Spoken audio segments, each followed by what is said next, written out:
Good afternoon. My name is Amanda. This week in our discussion in Criminology 381,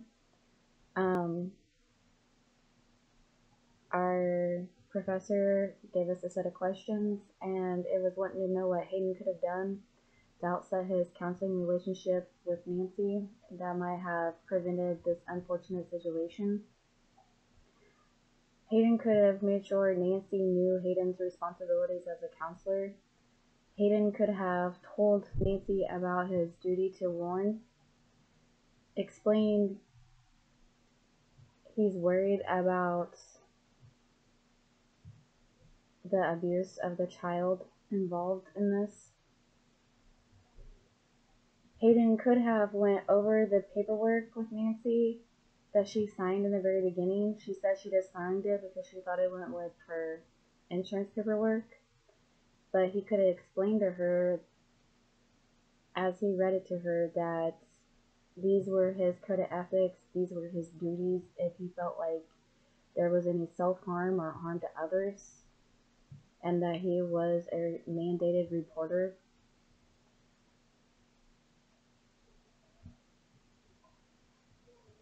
Hayden could have went over the code of ethics and then explained for what reasons he would have to break her confidentiality, which goes back to harming yourself, others, or harm from others in a situation like her husband was shaking her child, and that itself could have ended in the child dying.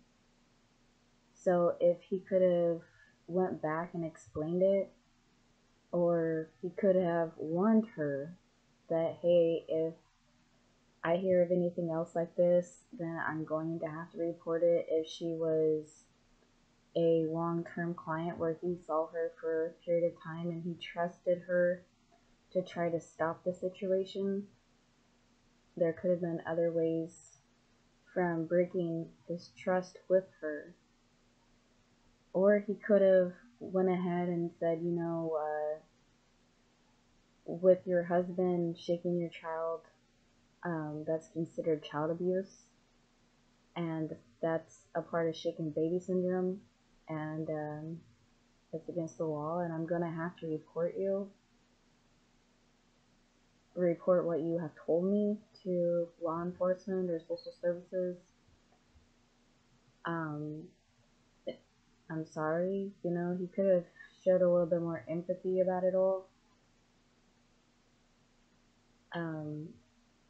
In our shoes, we're going to come in situations like these where we're going to seem like the bad guy, but in all reality, we're just trying to help you and make sure there is no harm towards you or others, especially children.